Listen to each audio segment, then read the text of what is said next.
What's up, guys? Hi. I was hoping you'd say I'm Max. I'm Max. I'm Ty.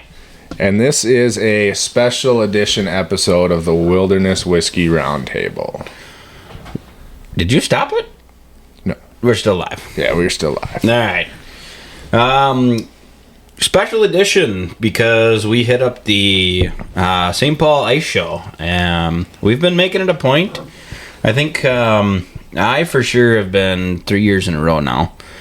And I missed it last year because I think I was up in Fargo for something or another. That sounds about right. Off doing anything better than hanging out with me. Yeah, But I think it fell on Corey's birthday weekend last year, so I was up there.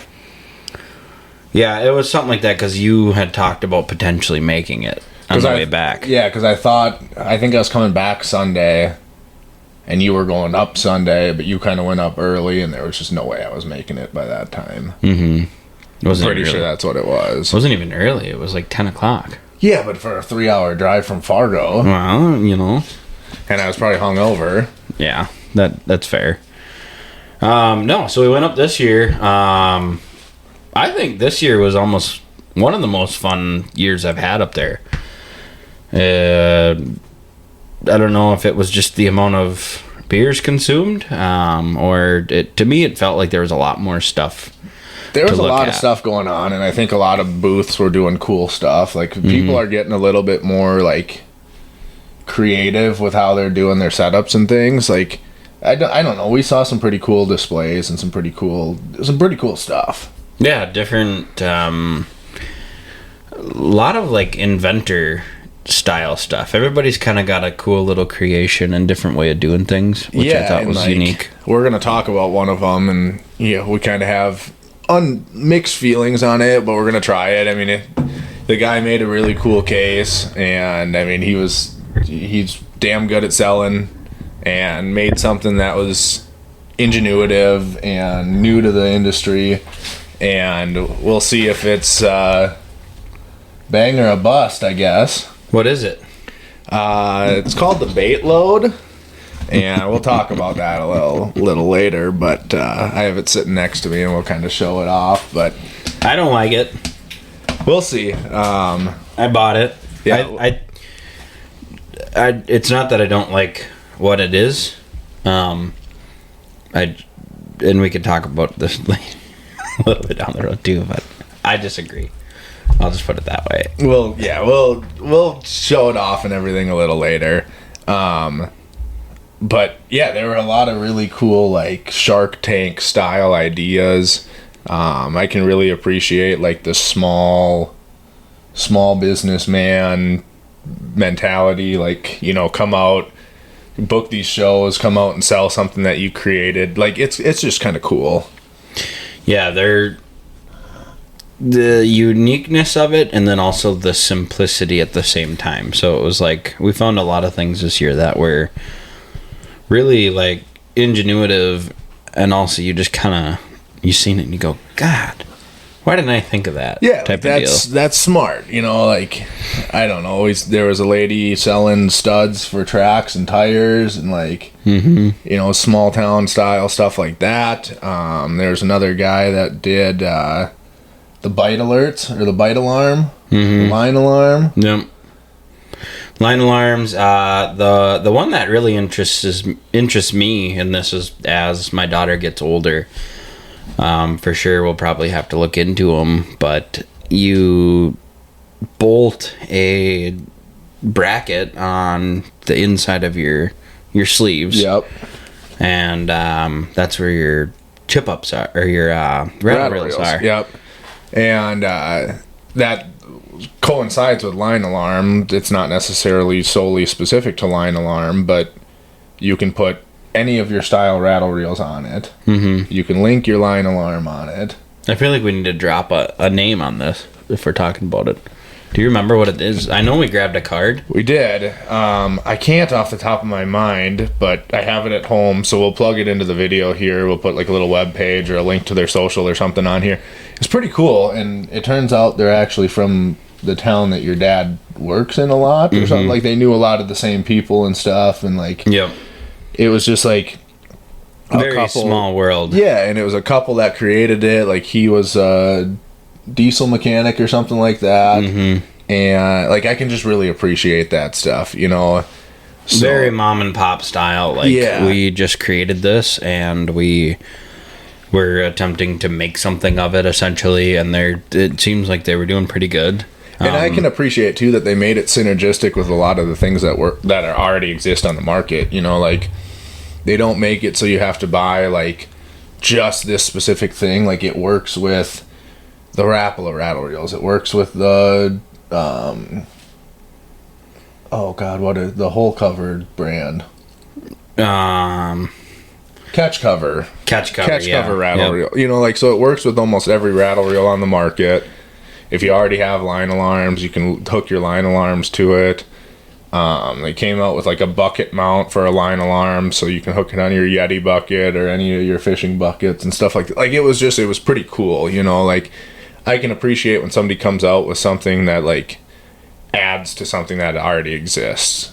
Yeah, and you essentially, in the sleeves, and I might be butchering this, but like in the sleeve, most of them would kind of like clip onto it, or you just had to put like a little pocket into the side of it, and it actually just clips onto it. Yeah, it's either a little hole, or you had to just make it a little notch, or it already fit in. Like, there was a lot of different ways that it worked, and they made it work for pretty much anything that already existed. Yep.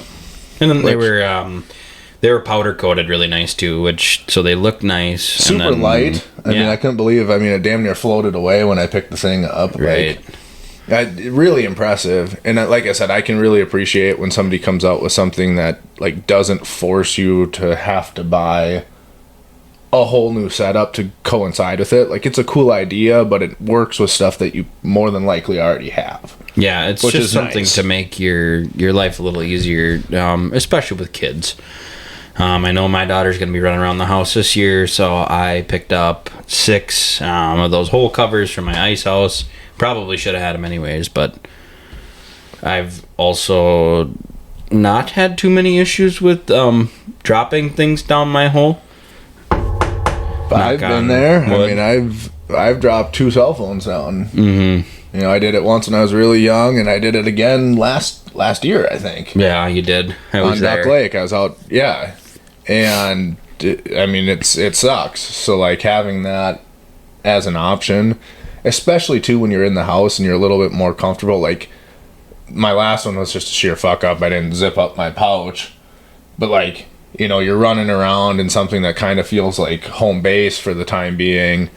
You know, you got your phones out, or like for us, we have so many pieces of camera equipment and shit like that. You knock it over and it goes tumbling down the hole. Phones, camera equipment, stupid stuff. You don't think about this one. Your TV remote for the Roku TV. TV remote, pliers. I mean, just I did lose I've pliers. done pliers. I lost 2 pairs of pliers on our Red Lake trip last year. 2 pair. fishing poles. I mean, it just, Yeah. you know, Yeah. so many stupid things like that. It's good to Drop a have. fishing pole down there, or, you know, you have it set up on a dead stick and all of a sudden plunk, you know, you weren't paying attention. Big shout out to Reed's Outdoors. It's fun going up there because you can, like, I'm not a haggler. Yeah. I respect stuff way too much to just, like, full out come out and be, like, just trying to steal my way through it, basically. You know, like, I did it, though. This year I did it. I was the haggling king. But it was Sunday. Yeah. They were very blatantly obvious that they weren't trying to load up that much inventory. Mm-hmm. Like, there was a lot of really good deals going on Sunday. So when you go to those things, Sunday's the day to do it, because they're... No, it's not. No, Saturday's the day to do it. You think so? Yeah, don't go on Sunday. Don't go on Sundays. No. Sunday's a bad day. We'll be there on Sundays just because it's so terrible that we want to, you know, just like take it for the team. Yeah, right. Yeah. We don't want to. We don't want you guys to have to succumb to the horribleness of the Sunday. It was busy. It kind of was. I mean, there's a lot of regardless, people on the same page as far as going on Sundays. When we got there, we were shoulder to shoulder with everybody, especially in Reed's. Well, and Reed's is the first place, and that's going to be the first thing we talk about. Reed's had some crazy, crazy good deals. They probably had the biggest spot on the floor too, and then they were the first one. So yeah, you picked up your hole covers. Hole covers. I did pick up an Otter spike thing for your drill, your anchors. Oh yes, yep. Your anchor connection for your drill. Chuck, yep. Which previous years were running super stupid expensive, like $40+. And this year was $20, and Yep. I ended up getting it for 25% off. Yeah, So that was a good deal. with my whole covers and everything. So that was nice. You run an Otter house, a pop up. Now I will give a little DIY hack for that. I've seen people take a larger socket and they take a grinder and they grind notches into it that you can fit your ice anchors into, which, like we talked about, it's not perfect. They can still kind of walk around and wobble and stuff like that, but it is, it's a good solid option if you can't find a good deal on them, because they are kind of expensive on regular situations. So yeah, we got a steal on that. They had half off Eskimo apparel. That was a steal of a deal. Crazy deal. You can see I'm decked out in Eskimo stuff. I love their apparel. Your dad got a float suit. Yeah, so Dad came up there with us. He enjoys like Old Scotty, old Diesel. old Dees. He enjoys this type of stuff, and so he wanted to kind of get in on it with us, and so he came up with, and it's always a blast when he's with, also contributing to we drank a little too much, the beer consumption, but also you and I seem to play on that a lot too, as you're pouring us both another round of whiskey, which is fine because I wanted it. But no, he went up there. He didn't have any sort of as far as ice fishing goes, like gear other than poles. And then he just kind of pops out occasionally with me and my brothers, or you and I think he came with the 1 year. And so he's like, well, I'm going to see what I can get for deals on a suit. Well, he got a full float suit for $200, which is absolutely insane. I wish I remembered the brand or the name of the suit itself. Like I want to say was the bibs Eskimo. were Roughneck. I think they were Roughneck. I think it was a full Roughneck suit. We'll double check on that. We'll maybe add a link into the description for that too. But incredible suit. I have the bibs for that. The knee pads are to die for. I mean, we were out the other day hole hopping. I had no problem just being out in the elements. It's just perfect. I mean, they are some of the best knee pads I've seen in a pair of bibs. And to get them for $100, I'm actually kicking myself because what I run right now is FXR bibs, and I'm not completely like dissatisfied with them. But as far as like buying bibs for ice fishing that aren't ice fishing bibs, I'm kicking myself for. Ran them for 3 years now. They're okay. I stay plenty warm. The knees on them aren't great. There is some padding, but it's very minuscule. I think it's just like, the cushiony, like, almost like a foam, like a light foam style. It's not even foam. It's just cotton. Like a pile of cotton in the knee section. Yeah. So there's a couple takeaways with FXR. Absolutely nothing wrong with them. No, they're a snowmobile pant. Yes, I can absolutely appreciate that they're doing float suits. Because there's so many people that are riding sleds out on rivers and lakes and water skipping sleds and shit like that. Like, it is important. It does suffice for what we're doing from an early ice standpoint. Is it the most functional in terms of ice fishing? Maybe not. So you give them their pros and cons as far as, yes, they're a snowmobile suit, yes, they're doing float stuff in them, which is awesome. No, they're maybe not the perfect ice bib. No, especially when you're kneeling down in the ice there. This is what I learned. Actually, this is the first year that I've ever actually had, I guess you could call it an issue with it, is kneeling on that ice. My pants actually did get wet. Yeah. Right here on my calf area, or my shin area. It was just a small spot, but I was kneeling in water directly. Right. But so were you. We're drilling these holes. There's no snow cover. It's just ice right on top. So you're throwing water on top, and it's inevitable that you're going to get pooling water. And if you're fishing in a hole that you just drilled with water all over you're going to be in it, which sucks.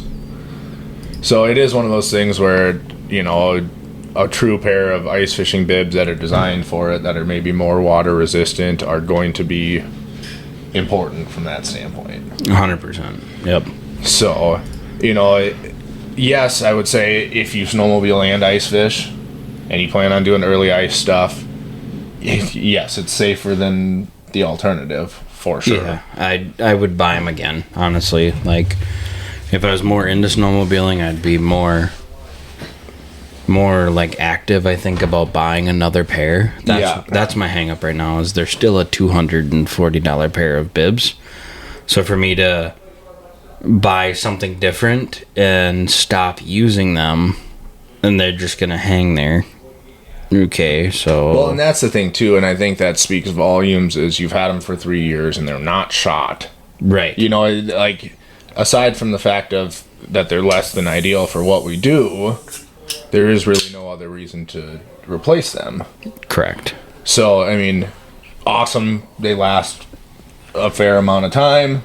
But I would say more than reasonable. 3 years is incredible for a pair of bibs that you're using hard during the ice fishing season. Yeah, I mean, I'm sliding on the knees for tip-up flags. I'm running around. I'm kneeling on them. He's on his knees a lot. All the time, man. And we're popping the hub up, and he's on his knees. Do you want any of this? Nah. Right. This is pretty good. Not bad, yeah. but I'm going to try it, so. Yeah. No, so, again, nothing against the FXR. It's just my stupid brain 3 years ago, 4 years. It might have been 4 by now. But the thing was, though, is you bought them at the ice show on a good deal. You didn't get them at the ice show. You got a good deal on them. No. Okay. No. Maybe then it just doesn't make any sense. No, I'd seen You're an FXR. idiot. I've always liked FXR. Yeah. It was a creature purchase. It was a creature brain purchase. Like, it was 100%. I've got a FXR purchase. Yeah, it was kind of impulsive. It was cool brand. Whatever. It was a brand dude thing, I feel like, because Yeah. I was like, I've always wanted a pair of FXR, but I always like FXR stuff, blah, blah, blah. So I did. I bought those ones, and really, you get what you buy. I bought the snowmobile bibs for the purpose of ice fishing. Yeah. So, Yeah. bad on me. Yeah. Not bad And on then the it's- brand. No, nothing against the brand. Like I said, I really appreciate what they're doing. They're making a quality product. The fact that they last 3 years is incredible. They float. They're safe. It is what it is. But when you see a deal pop up where it's $100 for a nice pair of bibs, kind of tough. Sucks when you already got a $300 Take pair. the freaking deal, Take the because I deal. didn't, and now I'm kicking myself square. Oh my god, I Yeah. feel stupid. I'm like, okay. And I've actually ran those roughneck bibs before. I've tried them out, got to test them. I bought a pair for my brother, and I kind of I can't say the term, blank giver. You give and you take them back type of deal. Yeah. I gave it to them, they didn't fit, and then I was supposed to return them, and life happens, and they sat in a box, so they didn't get returned. And then I was like, oh well, I'll just run them then, and whatever. Well, then he asked for them. He's like, oh, I'll just wear them, it's fine. I'm like, damn it. Yeah, I kind of wanted those. But at the time, I paid $180 for those. So even still more. And I think I paid $160 for mine. I think I got a pretty good deal at Baumgars for mine. But yeah, I mean, I'm kicking myself that I bought my float when I needed the float suit. But when you see a 50% off deal, it's crazy, Big shout out Reeds. Can I get show price or close to it? I will buy a pair. Yeah, can you extend that a little bit? Right now. A little bit past the ice show? Yeah, I'll buy it right now. But yeah, they had all of their apparel half off. So I got a couple pairs of gloves. I got a new face mask. I bought an extra large women's jacket on accident. Yeah. We just sat down today and we're discussing what we're going to talk about here, and he informed me that he bought an extra large women's jacket. So it's hilarious because I was kind of getting ready to come out here, and it's a little cold in the office here. And I was like, I'm going to throw this thing on. And I try to get into it, and it's pretty tight. Like, I normally fit pretty good into an XL. And then I'm like, it's like hugging me. And then I like reach down and it frills out at the side.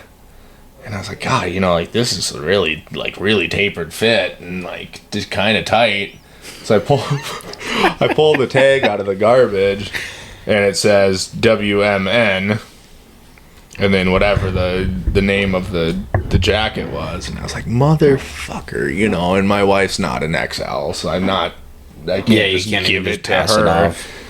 So I'm going to have to see if I can return that or exchange it or do something, because otherwise nobody can wear it.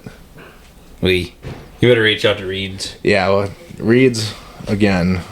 You guys did stuff with them for Canada, did you not? We did, yeah, because they were up at the last trade show we were at in Minneapolis, and kind of same thing last day. They were clearing a lot of stuff out. We bought a lot of stuff from them. We bought a lot of Sim stuff and Yeti stuff and just different stuff. We got a lot of landing nets for camp up there. They do I've been really impressed with how they run their booths, so it's cool to see them every year, a couple times a year. Obviously we're going to see them a couple more times at the trade shows and everything, but... You ever been to their store up in Walker there? I haven't. It's absolutely amazing.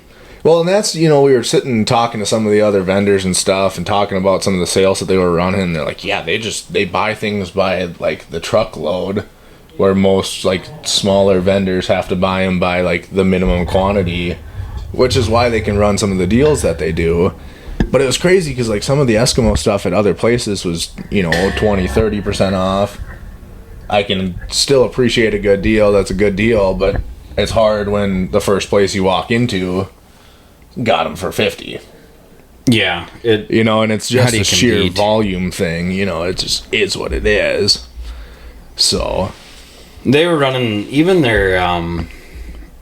their popovers. I was looking at the Otters there, and I thought about wheeling and dealing. And again, touching back, I don't wheel and deal normally. I'm kind of like Max. I'm like, it feels uncomfortable to me.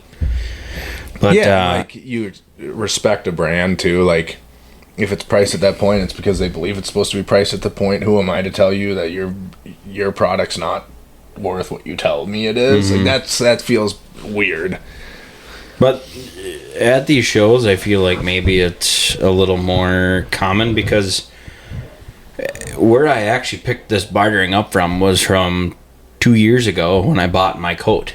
Yeah. Because they almost bartered with me to get me to buy more, and then I got a better deal, right? Yeah, like they're packaging and bundling stuff together and trying to, they try to sell a little bit more to get their margins back. Yeah. But that you can kind of wheel and deal as far as like, hey, I'm not super afraid to spend money. Right. There's room to move, and like and don't be a dick about it. Like I never was. You got to still be within reason. Yeah, you can't walk up with a $3 product and be like, you got to give me this for 75% off because I know you don't want to take it home. Right. Like, that's I was still stupid. Within reason.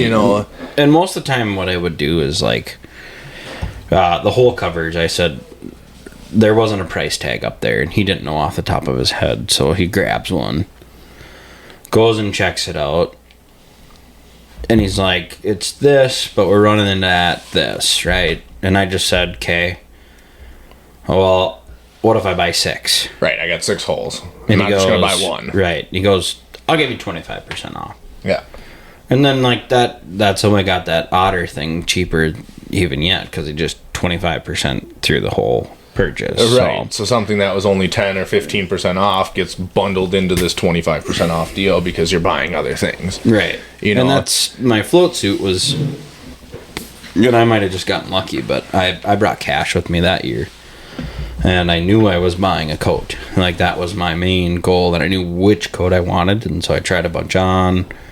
And the lady goes, okay, you buy this, and you pick one thing out of the store. I don't care what it is. You buy one extra thing, and I'll give you, I believe it was 40%. Yeah.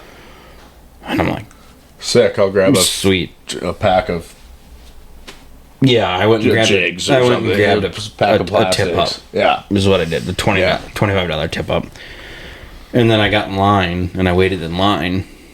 And as I'm waiting, there's huge line this year, or that year. And the guy comes over and he goes, whoever has cash, come to me. And I went to the guy and he goes, what's the deal here? And I said 40%. And he goes, how much cash do you have with you? And I said, whatever I had. And he goes, I tell you what, we'll call it. Yeah, give me a flat number. So 150 square. Yeah. And I should have paid still 2 something. Yeah. He's like, I just don't want to make change. I don't want to have to go back to the register. Just 100%. give me flat cash. He's just trying to pump people up. Right. So there's something to be said about that too. Stay away from the beer booths. Yes. That's a learned lesson. Holy Christ. I looked at my transactions after we got home here yesterday. We went on Sunday, and I spent $80 on 8 beers. Yeah. Yeah, $10 a pop up there. That hurt. Yeah. That was rough. I felt really guilty about that one. So, sneaking a flask or something. No, I'm just kidding. Yeah, Totally kidding. We should have brought the old Ducks Unlimited flask in and just been taking little pulls off of that sucker. No, and it was fun. You know, we were with your brother, your dad, and it was us two. And it was it's kind of like a little boys' trip. And it was a good time to, just kind of unwind and, just do what you love and, sling some deals and whatever. We had some drinks and talk to people that they're all in the same field, so we're all kind of there for the same purpose. You get to see people that you look up to in the industry. I will say Sunday was kind of quiet from a celebrity standpoint, but we did still see some people, and it was kind of cool. You got to talk to them, and they're all saying hi to you as you walk by and stuff. It's like everybody is on the same level, even though this person's way up here, and you're just some random little Joe Blow. It was pretty cool. Yeah, especially with us trying to kind of. Well, I mean, we're still just doing this for fun, but trying to get our hand in the game a little bit for just being I don't even like the term, but we're not going to call it influencers, no. But kind of, we are active on the socials and stuff like that. And trying to content more or less we're just people like everybody else, but we just enjoy talking about it. And yes. Hopefully you guys do and too. Just sharing it. Yeah. I will say too, it was cool to see that clam booth. They had one of their pro staffers. They had a really sick display. I mean, it was massive. But they did this underwater style, had an aqua view set up with a TV, but you could still see into their underwater tank. Yeah, 2 big glass or plexiglass windows up front, and then the guy was just doing basically jig trials. He was just kind of showing you what the new merch that Clam had put out. It was really cool how they did it too, because they actually had it where he was sitting up on top, sitting in a flip over, like he was jigging down a hole, but obviously it was just an open tank. But it was really sweet, and. They were displaying a handful of things, some of the stuff we already run, pinheads and stuff like that. But they brought back their rattle bait. He was showing his rattle bait off. We're not super sold on rattle baits, but it made me think twice about it again. Yeah. In the fact of, how it looked underwater. You don't get to see that every day. No, that's something I definitely say is a huge benefit, is being able to actually see how your lures are actionable, because you can go pick up the newest best lure all day every day and not have a freaking clue on how to run it, and or actually how it looks even right. You're just buying it because you think it looks good. It's that fisherman's you're buying it as a person as opposed to buying it as a fish. And next year we go up, I'm actually going to make it a point to go spend more time on that section, because realistically I probably don't need to buy anything else anymore other than maybe lures. But he was kind of teaching technique, and then also another one of the pro staffers there had pulled another couple guys aside, and it was one of the pinheads, and he was actually showing It wasn't a jointed, it was just a normal pinhead. Yeah, just the Pinhead Three-prong Pro. hook with the spoon on the side. And he goes, you can put this down the hole with no bait. Yep. And we always run spikes on them at least. Yep, or a minnow head or something. Yeah. And he was going, you don't need that. And I never knew this, but he was actually breaking it down, and he goes, everybody puts it down the hole, and he shake the shit out of it. And he says, you're moving that bait 4 inches up and down. Yeah. And he goes, the fish are looking at that and going, oh, what the fuck? That's not and natural. That's, yeah. So, like, the way he showed to jig it was, like, just this really light motion. Kind of just to get it to kick a little bit. He says, all you have to do is get that spoon to flutter. He said, you will catch fish all day long on this. Yeah.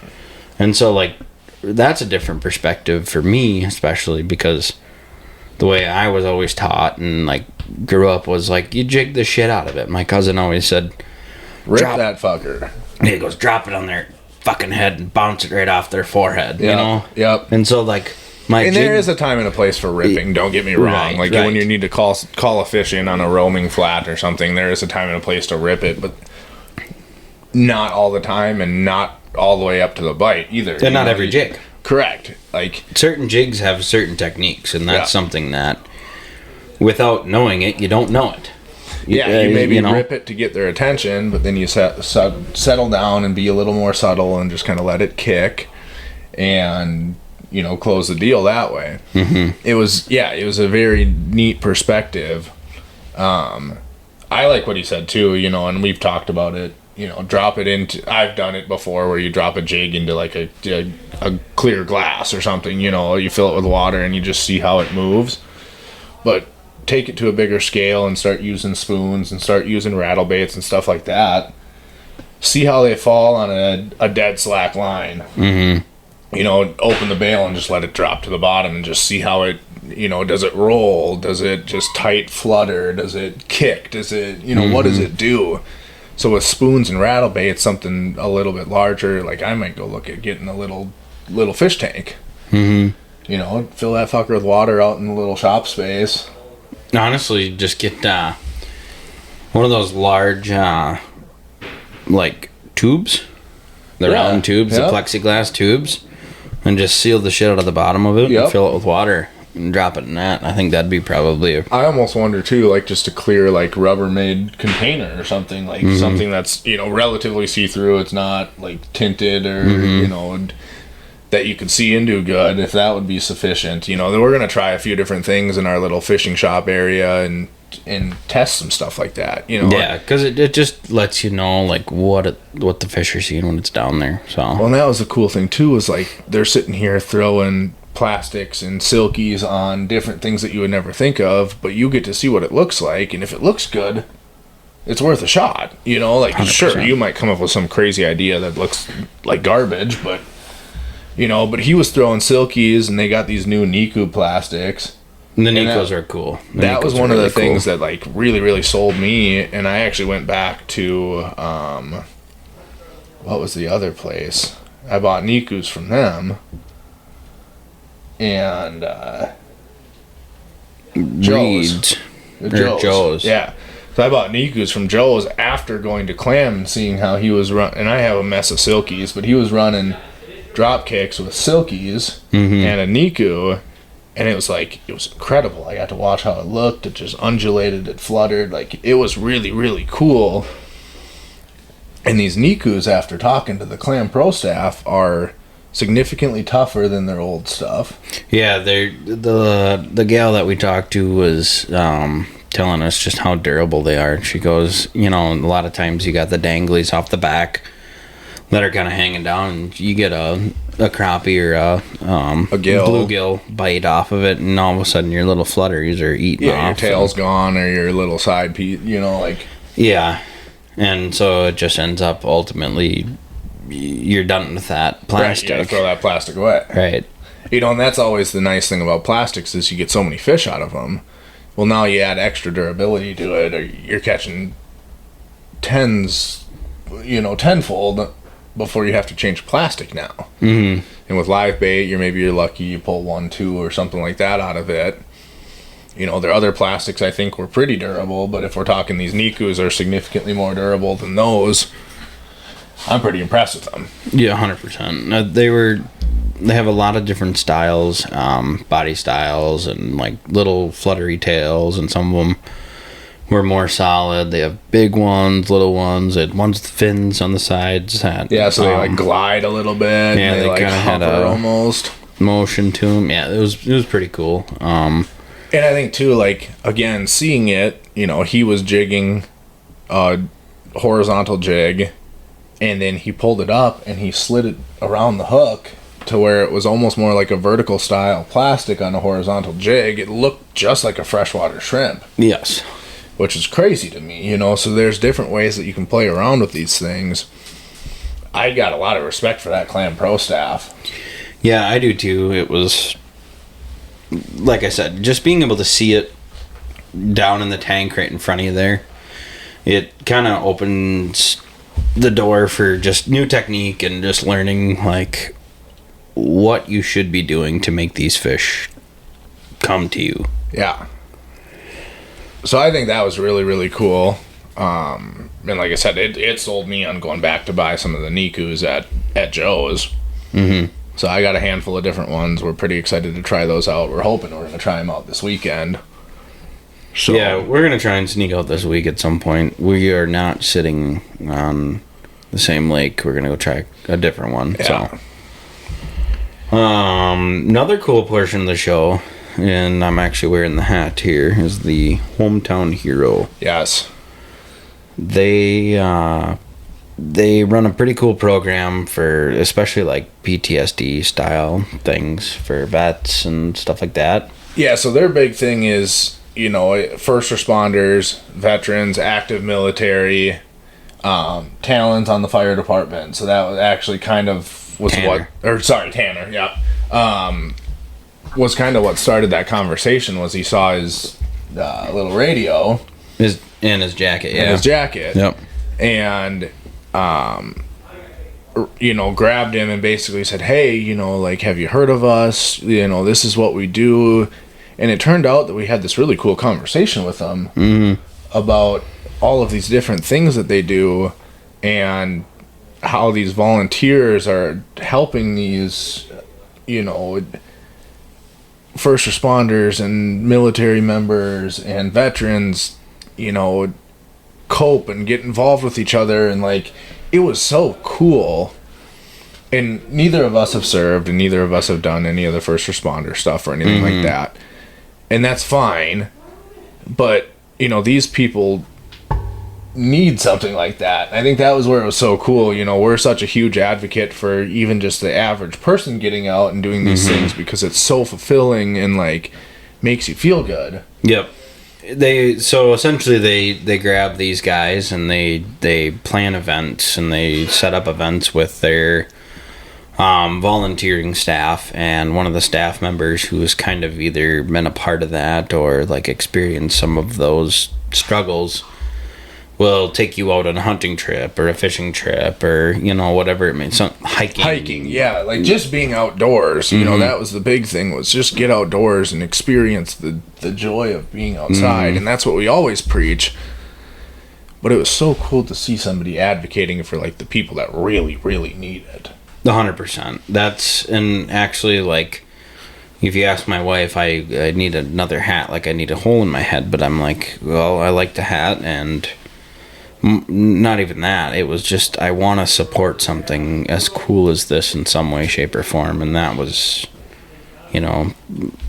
my form of doing it, because all the proceeds go directly back into helping people like this. Yeah, and like, so they had expressed to us too, and we explained, we have a podcast and, we'd like to be involved to some extent, and they said you don't necessarily have to be a veteran or a first responder to be one of the people that help, volunteer for this. But we took a card, and Dan David is the Minnesota field staff member for our area, and we'll plug his information in, and I'll do a little blurb with their website. But it is really so cool. I mean, they've done so many different trips, and they've done so many different things as far as helping these people. Like looking at their website right here, they've had over 1,200 people in 2023 that they took on trips, and they've done over 200 trips this past year, and they've done nearly 6,000 people since 2017, and done almost 1,200 trips since 2017. Like, that's crazy. And that's a big deal. I mean, you know, the people who need this, it's got to be supremely helpful. And, you know, mental health isn't a joke. It's pretty serious. And so if you can find an outlet like this to where people are actively engaging in this type of stuff, it's there's no words for it. It's a really super cool thing. And it's putting like-minded people in the same situations. Like, a part of me really wants to volunteer. I'm not convinced that I can help somebody because it's not something that I've went through. Mm-hmm. I would love to, you know, I even thought about, like, up in Canada, mm-hmm. you know, hosting a trip up there. Because I think that's awesome. Mm-hmm. Like, I think that's something that everybody needs, and I think that's something that, you know, this specific group of people needs even more so than the average person. And I think it's so freaking cool what they're doing. But at the end of the day, they need help with it too. Yep. So I think too, like, encouraging our listeners, like, if you can, or if you have something to offer for these people that are in like-minded situations as you, please reach out. Like, they're always looking for volunteers. They're always looking for other people to join on these outings. You know, like they were talking, they got a spearing trip coming up. They just did a waterfowl trip. Like, these are trips that are covered based on donations where you just show up and you go do it. Mm-hmm. And that's amazing. Yep. And then you're, at the end of the day, you're providing something that these, you know, you're getting these men and women off the couch, and basically they're getting outdoors, and you're just helping them through something that a lot of us don't understand, but some of us do. And if you're a person who does, this is the place to go. Yeah. Hometown Hero Outdoors is the name, correct? Yep, and it's hometownheroesoutdoors.org. Like I said, we'll attach all that. I'll actually put a blurb of their website up here in the video too. But, you know, I was sitting down watching testimonials and stuff like that, and it's giving me goosebumps and damn near making me freaking cry. Like, it is incredible what these people are doing. And I think we owe it. If we're outdoors people, we owe it to help get these people outside and in a safe spot and do something that they love and experience something new and spend it with other people that's in their same shoes. Like, it's incredible. Yeah, I had never heard of this group before, and like, it's, once they started kind of talking about what they did, I was like, I'm on board 100%. It's super cool. You guys definitely have to check it out if you know anybody who either could volunteer or who could even just benefit from the program itself. This is definitely the spot to be sending people. Well, and I will say too, even if you don't fall into this boat, but this resonates with you too, like, I donated on site. Like, I mean, we can do things to help these people, so I would encourage you to check them out. And if you do have the means to donate, or you have the means to help out, or you just want to get involved, please just do it, because it's amazing.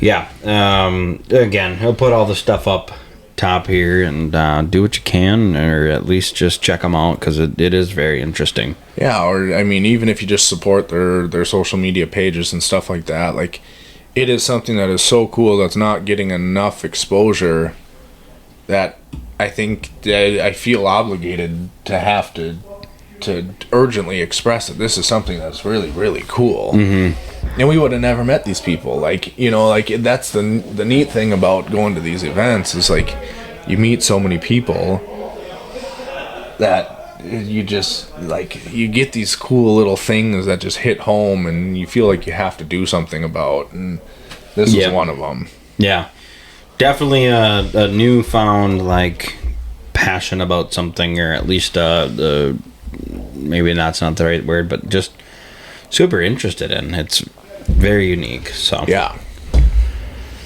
Oh man, what else did we do there? We looked at a couple resorts. We did, yep. We found a couple places that we were a little interested in going, which I think is always cool. You know, my wife also gave me the go-ahead. She said, and I quote, because I was kind of a little bummed about the heat wave we got last weekend. Yeah. So I was bumming, you know. Which was maybe a little premature, a little exaggerated. Not freaking true, dude. 57 degrees in December is absolutely ridiculous, and I hate every crazy, bit but of it didn't do anything to our ice. We don't know that. We haven't That's checked. true, but I don't think it did.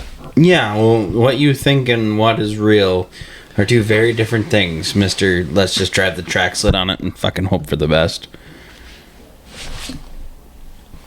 It's fine. Cross your fingers and hold your We're gonna breath. find out in the next couple of days, but We're gonna get out there, but anyways, I was kind of bitching about it, and my wife goes, "Well, why don't you just take 2-3 trips up north?" And I said, "Okay, you sure?" She said, "Yep," and I said, "Okie dokie." okay, bet. So I've got the clearance, and anyone who is listening to this is my witness. So You heard it here. I'll give her phone number out if she says no, and everybody's got to call her. So No, so we took Devil's Lake, we took Lake of the Woods. We got some interest, like we got a few prospects around the Red Lake area. We got some Bemidji stuff. Like there's some interesting stuff that's in the works here. Obviously, we're gonna go to Red for ICOG, but you know, and now we have the old go ahead for a couple more trips. yeah, they're hard to fit in, especially with a toddler running around the house. I feel a little guilty because my spouse isn't a big advocate for fishing by any means, but we love it, and so it's like, okay, that's fine. This is kind of my time of year. So, just getting a go-ahead like that is kind of like finding a pot of gold for me. Yeah, that's a breath of fresh air. Like, now it's just going to be, where do we decide to go? Devil's Lake's been sounding pretty interesting lately. I mean, the walleye perch options are pretty impressive up there. I want perch, Yeah. We don't get big perch a lot around here. if any at all. Right. So chasing big perch sounds pretty cool. We've talked about Cascade. Devils is always, you know, a huge. That's always a name that comes up when you start talking perch. So now we got to go ahead on a few things. It's just going to be a matter of lining them up. So that should be pretty fun. The ice houses. I mean, that's something huge to talk about too. Out of this whole. That was kind of one of the main things there was, you know, we had a lot of ice house vendors that had a lot of different styles of houses. Well, you can walk through them, you can sit in them, you can buy them on site if you really want to. That was pretty cool. Yeah, Ice Castle always, for me anyways, comes to mind because I own one, and looking at all the new shiny stuff is always fun. Yep. Can't afford any of it. No, but seeing kind of the new models and stuff like that, seeing where things stack up, you know, just in the future, it's always something nice, you know, where you're like, okay, like, you know, the 2014 models got this or X, Y, or Z, you know. So we walked through a mess of castles. We walked through Yetis. For me, the price point versus quality, and this is my own opinion, it's nothing against anybody who owns them, nothing against people who sell them. Quality versus price point, to me, wasn't there. The Yetis seem crazy expensive. Now, if you own a Yeti, feel free to chime in, because I've never fished out of a Yeti. Obviously, never owned one. I'm just basing it off of, you know, comparison to price point and, like you said, quality. Right. The way they're built, the way they're laid out, things like that. I wasn't super impressed with the Yetis. No. The countertops and all that were kind of meh. And the weirdest thing about them is this table, I think. The table was crazy. It's like really light wood table, and it just is there. And it's like not into the floor. It's not connected to anything. Now, mind you, they have like 4-leg style like bases, whereas like a lot of the other ones have single pedestal style. They slide up and down. You can turn them into a bunk. Like this thing, you literally legit have to pick up and move to fish the holes by the bench seat. Yeah, you have to pull the table out. And where do you put it? Right. That's where my biggest weird qualm was. It doesn't make a lot of sense to me. It's crazy.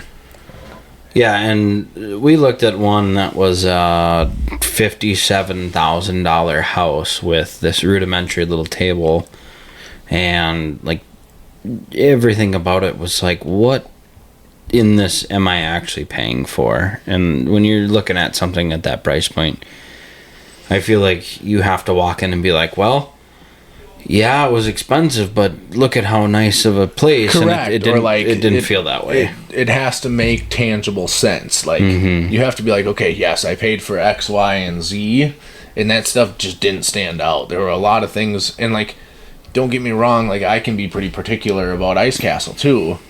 Oh, 100%. I can pick out every flaw in it. But I think Castles are still at the front runner, and the price point's better, which is insane. Yeah. You're paying $10,000 to $15,000 more on something that's not better. Right. So I don't know, when you're pricing yourself out and you're just being comparable to the market, but you're not putting a product that's comparable to the market, I don't think it's a fair assumption or a fair assessment of your value. Yeah. And like I said, don't get me wrong, I don't know jack squat about Yeti other than walking through them. So we're not stubborn, we're not hard-headed. If there's glaring things that we're missing about a Yeti, by all means bring it to our attention, but that it hasn't been brought to our attention. Yeah, and touch, feel, sight, Yeah. You're walking into it, you walk through, you sit down, you feel things out. I'm Mount, I wouldn't pay that. And not even the $57,000 one, it was the $30,000 one. Yeah, their base model style stuff was just and I'm I wouldn't pay that for this.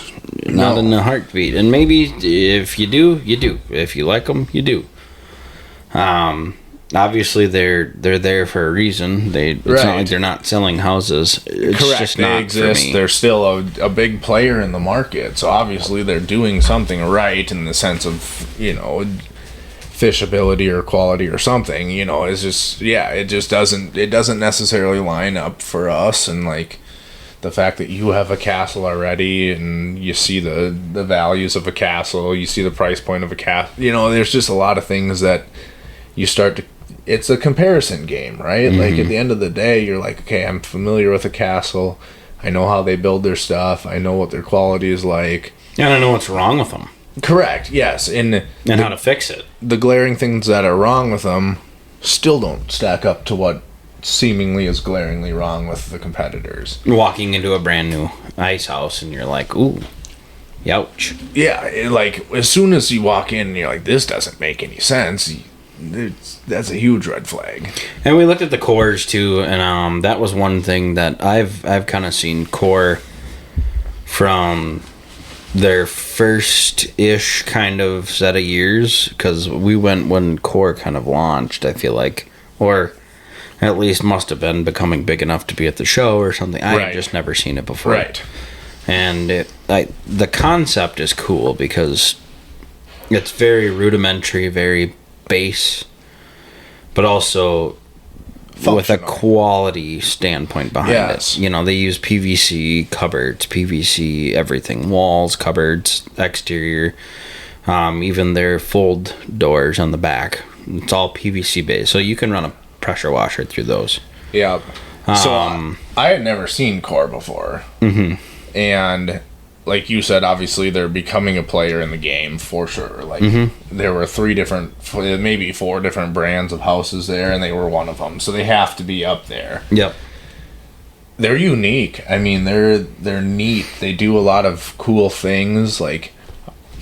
One of the glaring things for me, just from the fact that I own an enclosed trailer, is their toy hauler door doesn't have a cable on it. Mm-hmm. I've clotheslined myself on that cable on my enclosed way too many times. Mm-hmm. I'm embarrassed to even say how many times. Right. You know, so now you're talking, you got overhead clearance, you got the functionality of an enclosed trailer, camper, ice house. Like, it's a really cool concept. Yeah, and if you're good with, or if you just do multiple things, like especially for you, that's part of the reason. Like, I really wanted to see Coors with you being there this year was because I think it is functionality over comfortability, and not saying they're not comfortable because they most certainly are. But it's if you don't need all the creature comforts, the hoity-toity. Yeah, the bells and whistles of a castle or something. Right. Like, you don't need the woodwork and all that stuff on the sides. All the seats in the back there, they actually fold right to the wall. So you can get a side-by-side in there. And you can load that thing with duck decoys. They've got a bed that's on the track system. hydraulic style, you know, it's on a switch. Yep, and you lower that down. And so, like, realistically, you could use it all year round, and then also it can just function as a normal utility trailer, which Right. is something that's super unique, and I do appreciate that. I personally, I like my creature comfort, and I'm not going to be using it all year round like you are with your decoys and stuff. So Yeah. decoys in the fall, you can pull it out there, unload your decoys, and you can lounge in your spot until it's time for shooting light and stuff. So that was the thing, and that was a huge, like, sell point that Ty brought up was, like, you know, like, you drop your stuff, and then you drop the bed, or you drop the couch, or the chairs, or, you know, whatever you want to sit in. You got a TV, you got a place that you can nap, you got all of these, like... You have a shitter up front in the closet. You got these kind of luxuries as far as, like, I camp out at a lot of spots. I don't like letting people beat me to places. Mm-hmm. If I can take everything I need, offload it, I try to sleep in the truck. Mm-hmm. If you've tried to sleep in a truck, you know what that's like. Yeah, you it's not delightful I would at all. much rather be able to unload stuff, drop a bed, and take a quick nap. You know, or you sit down and, like, it's freezing cold, and instead of going to sit in the truck with the heater, you go into your trailer, camper, ice house, and kick the heat on, and you turn the game on. Like, Yeah. there's crazy benefits from that standpoint. My big hesitation was, I'm bringing muddy decoys in, I'm tracking through the field, I'm possibly driving a four-wheeler or a side-by-side or a track sled up into it. Like, And they have an answer to it. Guess what? They had an answer. And the guy said you can literally bring a pressure wash in here. You just spray it out. And everything, including the cupboards, were made of that PVC material. So it's like you don't have to worry about things getting wet. You don't have to worry about things getting dirty. It's a very interesting concept. As far as like the I think overall concept for me was, and like I said, I'd seen them when they were they're fairly new. I don't know what year this company was founded, and maybe they've been around longer than I've known, but the first year I ever saw them, it was like, oh, okay. I didn't completely understand it, but now I do. And you could easily use that as a camper. You can easily use it in the fall for your hunting, and then obviously it's a fish house at the end of the season into the winter. So, well, and the thing that I really liked is they don't have, like, set in stone holes. you can pick them. It's like it's custom. I mean, at the end of the day, like, if you want to slam 8 holes into a relatively small area, they'll do it as long as the framework supports it. Right. You know, so, like, that's a huge plus for me because I've hated a lot of the ice houses I've been in as far as hole placement. Well, Ice Castle's fucking notorious for it. I have one, and I fucking bitch about I hate the hole setup. They I think maybe they're have dumb. 2 that are actually truly functional, and the rest have to be rattle reels. Pretty much. Or they're not really functional. There's 2 in front of the couch, the fold-down couch, and they're right under your feet. Well, what difference does it make if you're putting those hole covers that you can walk and stand on? Like, I don't care if it's in front of the furnace, which would have been just on the other side of the frame bar, and I don't care if it's in front of the sink. Right. I'm not spending all my time washing dishes. This isn't a commercial kitchen. Like, Right. I don't mind if there's a hole there. And at the end of the day, like, something that I think these designers need to understand is, we're not fishing with 12-inch poles. Right.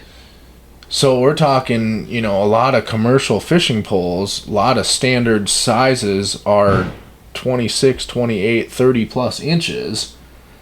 And now I'm squatted, and my hole is. You're either having to jig like this, right, basically behind you. My hole's in between my feet. Your neck is kinked. Your back is fucked. Like, it doesn't make a ton of sense. You put them out another 12 inches from where they are. Now it's functional. We got to start a movement here with these engineers, from all companies. Some are better than others, but ultimately there's still like some work that could be done, especially when you're spending the kind of money that us avid outdoorsmen will spend on these things. It's like, it should be functional, and I shouldn't even have to talk about this, but it's not. No, it shouldn't even be something that we have to speak about. That should be something that's standard, it's understood, like... Yeah, the fact that I'm going to be moving holes in my fucking $25,000 ice castle is... That's crazy. Kind of ridiculous. The other thing is to make them functional, say you have 4 people in there, you're having to pop up a stool or a folding chair or something in front of or in the middle of the walkway or in front of the kitchen, or like, it just doesn't work. No. You're like, oh God, you have to move so I can go to the bathroom. Take these guys out. Crazy. Take the engineers out. I get it. Like, I can't be an engineer because I'm not an engineer. Right.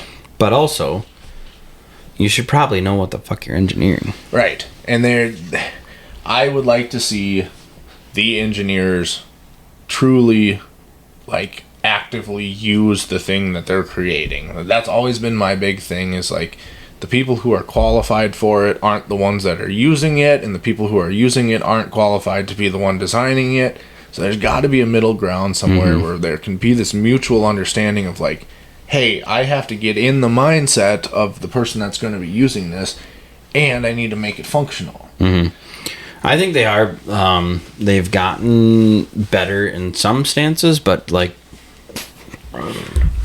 excuse me, the 17-footers all seem to be the same, and it's always kind of a similar setup. This is specifically to Castle. Yeah. I don't have enough knowledge of the other ones. Like, I know I've seen some Glacier ones that are similar, but then I've also seen some Glacier ones that are good. I've seen a couple of the Castles that are good too, but the couch one is the one that really gets me, because literally you're sitting on this couch. I have to sit back kind of into the couch a little bit, and then I have to bring my arm back, and I'm like jigging here. And that's just dumb. I hate that. You add the use of sonar on top of it. Yeah, now you're trying to use your devices, and so you're like kind of like peeking this way, you're jigging back here. So, like, for the people that can't just attach their sonar to their TV, which not everybody can do, I will say, it's not always tangible. Now you're talking like you're leaning back in this couch and you're cutting off half of your sonar screen because you're leaning so far back, or you have to move your sonar screen out into the middle of the floor where everybody has to step over it, and there's wires and there's cords, and it's just a jumbled clusterfuck.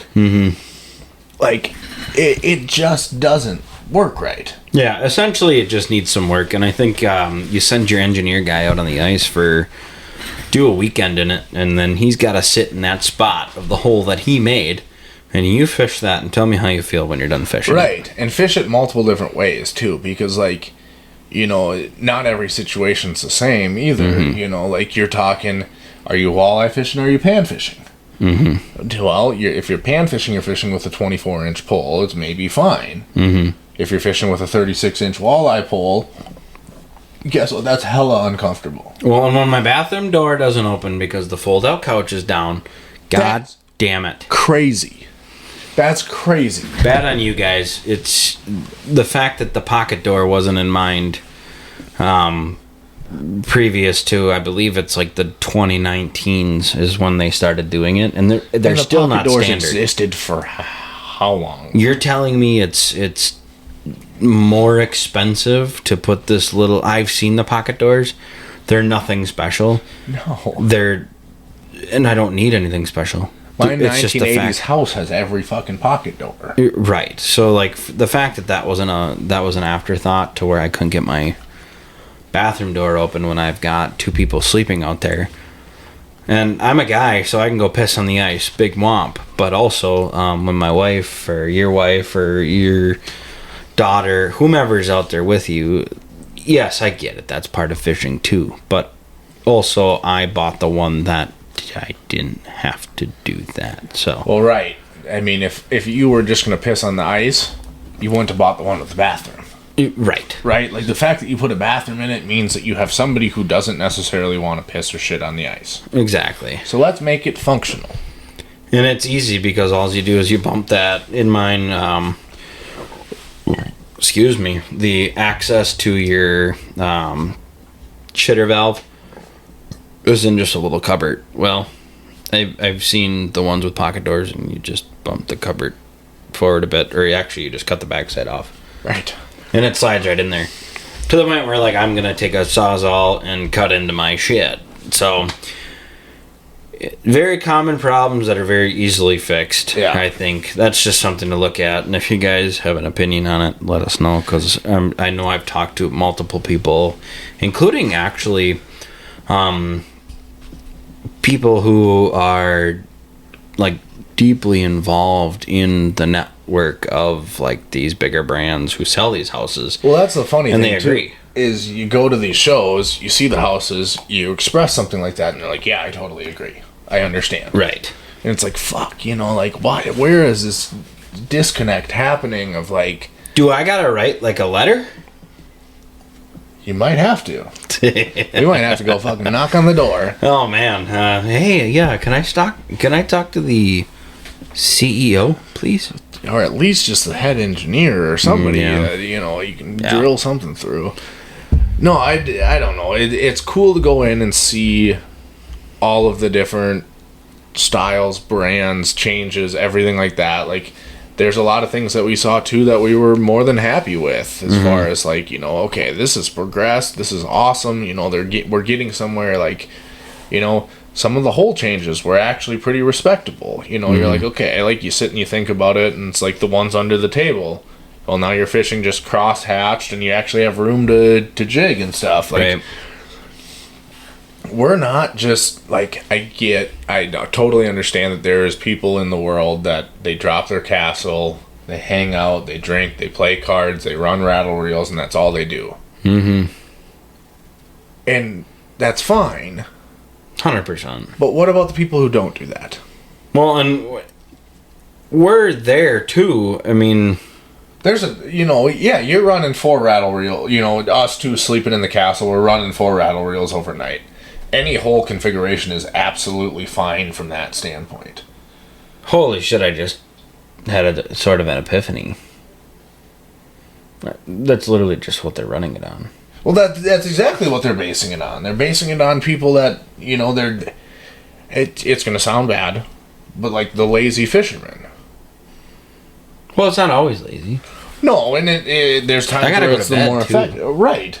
But like, if you're talking that thing is sitting there for 24 plus hours, it's crazy not to expect somebody to want to sit and actively fish. Right. I think honestly, then the answer would be because now that just rang a bell in my head, where my setup is my little kitchenette area or whatever, with the sink and then a little countertop and then my stove top and then there's the door. You couldn't run rattle reels there necessarily because it just wouldn't really work. Right. Which I get. So then at that point, I'm putting 2 holes there and 2 holes by the couch. Right. Because I can still run my rattle reels by You the run couch. your rattle reels by the couch and you actively fish the other two. Yes, Yeah. absolutely. Like while you're sitting on the couch, you fish the outer 2. Yeah. When you're done with that, that's fine. And then you put your rattle reels down under the couch. Yeah, but the inconvenience comes from the fact of like somebody wants to sit on the couch. No, but then you'd fish the other 2 holes. Sure. That's what I'm talking. Like right Sure. in front of. So for my setup, it would be by the heater and the sink. Right, that would Sure. be your 2 holes. So you could reach out, because my frame bar runs. Here's the couch holes. My frame bar is right there. Sure. So you can just go right on the other side of those. Right. It's in the walkway, but these hole covers support your weight. It's Right. not like I'm not stepping on them anyways. Right. The inconvenience with that is, though, is if somebody's got a line down there, you still have to work around Yeah. rod tip line to And- that and I person think- jigging, seeing their screen, their electronics, their cords. Working in 8 feet with an 8-foot width, though, too, you're also not living in a house. Right. It's not your house. So, Yes. I get there's give and take, too, but Yeah. it could be worked on. Don't know what, but, well, I kind of do, but Yeah, and just that's, listen to us. what we just did was kind of the cool, like, progression of how this stuff works. Is you sit down and you're like, okay, like, how daytime active jigging, how do you lay this out so you're like how it works but it's not in the way. The thing is, at the end of the day, is somebody's still got to go to the bathroom, somebody's still gonna cook lunch, somebody's still gonna move around, somebody's still got to get out the door, like you still got to work around X, Y, and Z Right. to make it still functional. And you know, and maybe there's not a perfect answer. You're still handcuffed to a small area. Like it's like Yeah, even you're- the biggest house is still like you're still handcuffed to an area. There is no perfect setup to where you're still not stumbling over shit. That's just a part of owning an ice castle or an ice house. Ultimately, it's crowded, but I think it just can be done a little better. Yeah. And so that's, at the end of the day, if you could just, figure out how to do that, that's the ticket. So, other than that, I think that's kind of the whole ice show. We had a should- blast. We should talk about your favorite little. Yeah, you can go ahead and talk about that stupid thing. Okay. So, we've already addressed this. We had a little impulse buy.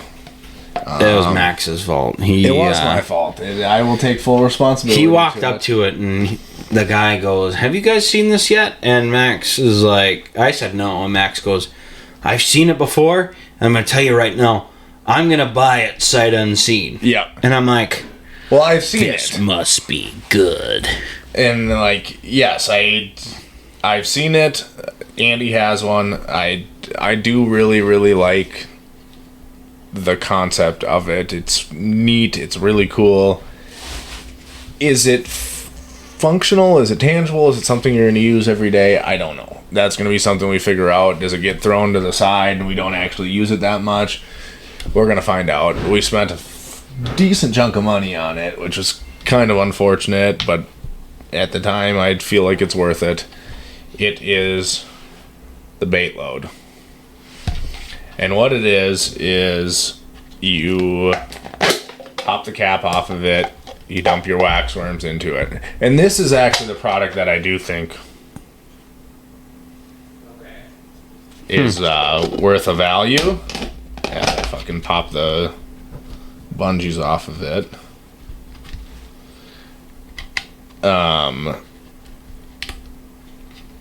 It sifts the worms to the wood chips individually.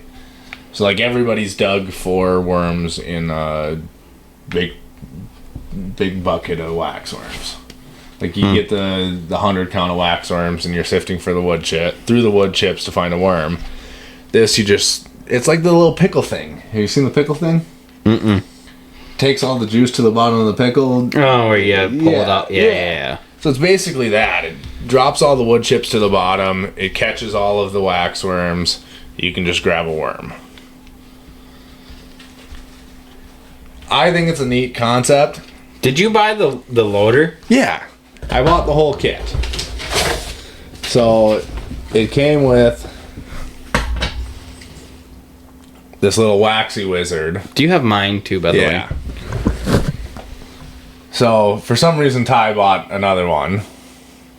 So we have two waxy wizards, which is like what he considers like a magazine clip on a handgun or something, you know. He being the guy who sold this, Correct. not me. Correct. Now I'm seeing it as just more work than what you should have to go through, but So each of these little slots holds an individual waxworm. You can slide your hook through it. It threads it onto the waxworm itself. I'm not 100% sold on these things. It's going to be interesting. We run bait pucks. Yes, I mean, at the end of the day, the bait pucks might be equally as sufficient. But then this kit that I buy comes with this little fancy speed loader. You clip your waxy wizard onto it and it preloads them for you. Maybe it's going to be convenient. I don't know. I like this thing. We'll see if this other stuff is actually tangible, if we use it, and see if we use this even at all either. I don't know. It's a neat little idea. well, hopefully it holds spikes because that's what Max primarily buys. That's what we both primarily buy. I like spikes. And I can tell you right now, a spike's going to slip through that fancy little hole of yours and go right back into the sawdust. So we're already pre-fucked. Yeah. It's made for waxworms. I don't think you bought a thing of waxworms last year unless it was like they just didn't have spikes. Right, but both times we fished this year, they didn't have spikes, and we had to get waxworms. Not true. Last time I did get spikes. Oh yeah, you did get spikes. I sure did. It was a really dumb fucking purchase. Now, that being said, I don't think it's for me. That's my opinion. It's not for me. Yeah. I purchased it because I got kind of excited.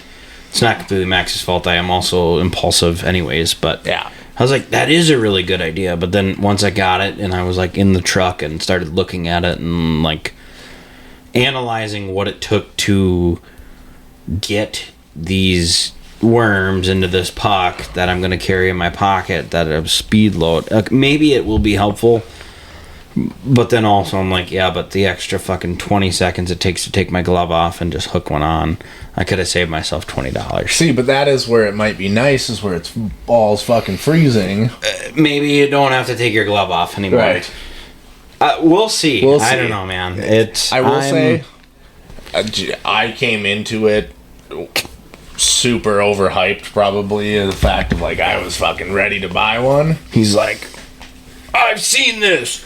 I'm buying sight unseen, man. It's also the greatest. It's also like you see the fucking the people who come on the infomercials and you're like, oh god, it's in the store. I've seen that at 3:00 in the morning, and like, it's 100%. And I will say the guy was a stellar salesman. Yeah, the dude he had it dialed. Yep. Like to the point where I didn't even think twice. I'm like, I'm buying a kit. You give me the orange one. It matches my Sitka shit. Like, let's go. The Sitka shit that you don't wear when you're ice fishing. But he didn't have a red one either. But I will say he was a killer salesman. He probably did just fine over the show. And, we're going to give it a shot. Yes, maybe it is going to be really nice. I will say the fact that I run spikes 99% of the time doesn't make it a super tangible purchase, but also I'll argue that I shouldn't be a one-dimensional fisherman and I shouldn't only show up with spikes. I don't know, man. For me, it's hard because I've had days where I've had both, and waxworms are hot or spikes are hot, and you should have both because you don't know. I'm not buying the bait store every time I go to the fucking bait store though either. That's true, but like at the end of the day, I spend $10 for that little puck of spikes that I don't know what happened to it. Right. I think it's in my bib still. Right. I probably have one in the bibs too. They're shot. Which is terrifying because also I've had those pop open in the bibs and you have a pile of sawdust and you have a pile of worms. Yeah. So, I don't know. To each their own. Ultimately, great time at the ice show. Glad they continue to do it. We'll continue to go there. Hopefully our podcast picks up to a point where we start meeting people. We did have intentions of doing a little more like meet and greet kind of marketing style, but sometimes it just gets away from you. We were having fun too. You start taking things too seriously and then it's not fun anymore. So It's a give and a take. It was fun. We kicked ourselves from like not like recording some of the stuff. Like I wish we would have recorded some of the clam stuff. So be it. We came home. We remembered it. You take it for what it is. You know, yes, would we have liked to come back and provide some of that to you guys? Sure. Sometimes it just doesn't work that way. It doesn't always need to be a job. You know, it at some point it becomes too structured to where it's like you're not having the full capacity of fun that you can have, and that's not what we're looking for out of this. Now, ultimately, we're living our lives the way we kind of always have, and we're just kind of sharing that with everybody else. So Yeah. it's just a perspective, and it's what a lot of people go up there and do, and we're just kind of talking about it. So Yeah. And I think too, like, I think we're gonna try to continue to do some of these special edition episodes at specific events like this. You know, like we're probably gonna do another one in January at ICOG. Mm-hmm. I would like to do another one at the trade shows. I think it'd be sick if you came up to one of the trade shows and we walked around and we did something like this again. You know, like I think you know, NWTF, the Turkey Fest. I think that'd be sick. You know, like there's a lot of these cool things that I think we'd like to do. So hopefully we keep having these little special edition episodes where we come back and, you know, spend a half hour to an hour and a half talking about. I was just gonna say, we came into this thinking it was going to be a half hour like the one in the sports show, but we did so much and we saw so much. Like there's just a lot to talk about. Special edition episode. It's going to be longer than our first season 2 episode. So be it. yeah, whatever. We enjoy talking about it. We enjoy going to these things, and we enjoy like feedback and enjoying it with you guys. So Yeah. again, I think we can pretty much wrap up here. It's a good time. If you haven't been, I would definitely recommend hitting up the St. Paul Ice Show. It's usually about this time of year every year. Yeah, I think it's usually the first weekend in December is typically what it falls on. Mm-hmm. I think this year was a little weird because I think the first was a Sunday or something like that. But it typically falls on that first little stretch of December. So keep your eyes out for that. I think it's more than worth a look at. You know, like I said, from not only the deals that you get, but from some of the cool like little mom and pop creative things that you find. You know, It's fun. At the end of the day, like I like supporting that type of stuff.